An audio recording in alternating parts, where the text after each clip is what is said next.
Good afternoon everyone. Muli ay nagbabalik ako sa inyo para mag-share ng little knowledge about the teachings of God in His Holy Bible.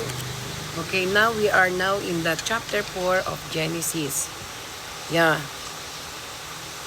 In this chapter tells the story of Cain and Abel, the first sons of Adam and Eve, detailing the words first murder. Cain, a farmer, kills his brother Abel and a shepherd out of jealousy. Masyado siyang seloso, kaya napatay niya ang kapatid niya si Cain. Because God favored Abel, offering but not Cain's. The chapter covers God's warning to Cain about sin.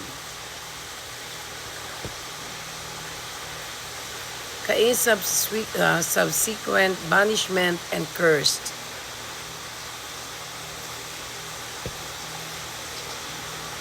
Marked by God to protect him from death, and the early genealogy of Adam and Eva's descendants, introducing figures like Enoch and Lamech, and the start of calling on the Lord's name through Seth. Key events in Genesis 4. Birth of Cain and Abel gives birth to Cain, a tiller of the ground, and Abel is the keeper of the flocks. The offerings. Both bring offerings to the Lord. The Lord God favors Abel offerings from his flock, but not Cain from the ground. The first murder, Cain filled with anger, lures Abel to the field and kills him. So, hindi naging maganda yung istorya nila magkapatid. Dahil dalawa pa lang sila sa mundo na anak ni Adam at ni Eve, ay nagkaroon na sila ng hindi magandang istorya. Pinatay ni Cain si Abel dala ng kanyang jealousy. Sobrang selos dahil mahal ng Diyos si Abel. Lord gave a favor to Abel. Then God asked Cain, where is Abel? And Cain denies responsibility, asking, am I a brother's keeper? He replied to God. Cain cursed and marked. God curses Cain, making the ground unfruitful for him and making him a fugitive. He places a mark on Cain for protection, promising sevenfold vengeance on anyone who kills him. Okay, sobrang nagalit sa kanya ang Panginoon at hindi siya pinagpala nito. At talagang naging fugitive siya. Places a mark on Cain for protection, promising sevenfold vengeance on anyone who kills him. Cain's descendants. Cain settles in the land of Nod, built a city, and has a son named Enoch. So, nagkaroon sila ng isang anak. Ang anak ni Cain ay si Enoch. Napangasawa niya si Nod. Okay? Then, nagkaroon uli ng isang anak sila Adam and Eve, and name is Seth. Adam and Eve have another son, Seth, from the whom the line of faith continues with people beginning to call him on the name of the Lord. Okay? So, dito sa chapter 4 talaga jealousy and anger yung pinakita dito na naging buhay ni Cain at ni Abel. At nagkaroon sila ng pangatlong kapatid na si Seth. Okay? So, we will go now for chapter 5.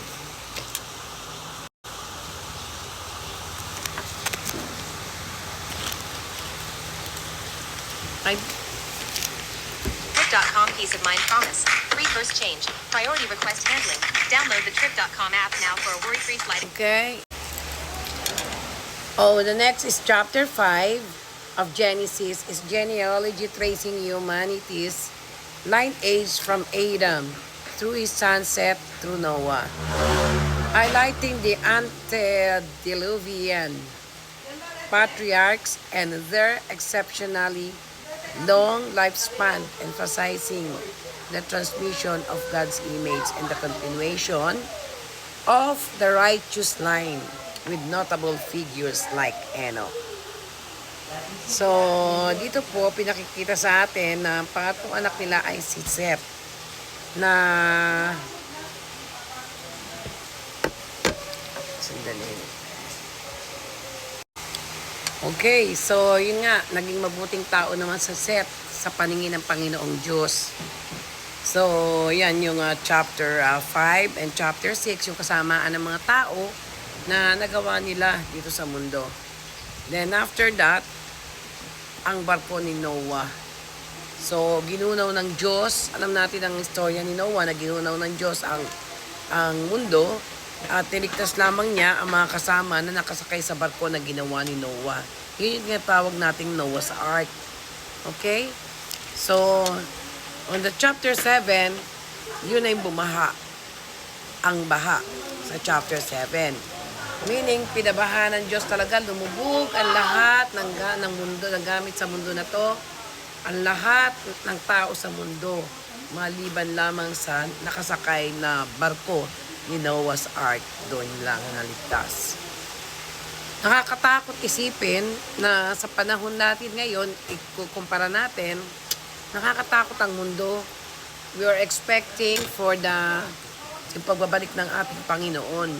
Dahil nakakatakot yung mga nangyayari sa mundo natin, kung anong klaseng gobyerno tayo meron, at yung mga tao nakapaligid ngayon sa gobyerno. Kaya, ito yung sinasabi, nakakatakot yung pagbabalik ng Diyos na baka gunawin muli ng Diyos ang mundo. Kaya lang meron ng promise si Lord na hindi na niya ito gugunawin. Ang naging sumpaan dito, ang witness ay yung sinasabi na rainbow. The word will never destroy the world again. Yung kahit lumaha, at tapos ang wala na yung baha na yun, so muling simula ang mundo through the family of Noah. Binigyan ng Diyos, nagkaroon ng mga tanim, mga different kinds of plants, animals, birds, dumami lahat. Yung mga dala niyang mga pairs of bird, pairs of chicken, pairs of pig, pairs of carabao, lahat ng dala niya at lahat ng insekto, ibon, dumami. So, nabuong muli ang mundo. Yan yung sinasabi natin na nagalit si Lord, ginunaw niya, at binuudi niyang muli. Yon. Wala nang baha. Ang kasunduan ngayon ni Noah sa chapter 9, kasunduan ng Diyos kay Noah, may sinabi siya dito, lahat ay pwede nyo kainin, lahat ay pwede nyo galawin. Wala akong pinagbabawal sa inyo. Pero huwag kayong kakain ng karne na may dugo pa. Pinagbabawal ko yan kasi nasa dugo ang buhay. Sabi ng Diyos, nasa dugo daw ang buhay, kaya bawal tayong kumain ng dugo. Buhay ang magiging kapalit pag may taong pinatay. Mapahayop man o tao ang pumatay. Sino man pumatay ng kapwa ay papatayan din. Kasi kinreate ang tao ng gaya ng Diyos. Ibig sabihin, kapag pumatay ka ng tao, buhay mo rin ng kapalit. Yan yung batas ng Diyos nung araw. Talagang dapat sundin. Walang sino man pwede magbago niyan. Because sabi nga ng Diyos, what I said shall be done. Kung ano sinabi ko, kapat sundin. Obey the rules of God. Okay? So, yun. Tapos, sinabi ng Diyos kay Noah at sa mga anak niya, gagawa ako ng kasunduan sa iyo na magiging descendants mo. At sa lahat ng may buhay na kasama niyong lumabas sa barko, lahat ng ibon, hayop, promise ko sa inyo, di ko na uli papatayin sa baha ang lahat ng may buhay. Hindi ko ulit awawasakin ng baha ang mundo. That's good, ha? That's the covenant of God to Noah. Meron sila ditong kasunduan na talaga namang napakaganda at yan ang dapat natin panaligan. Okay? Thank you for this afternoon.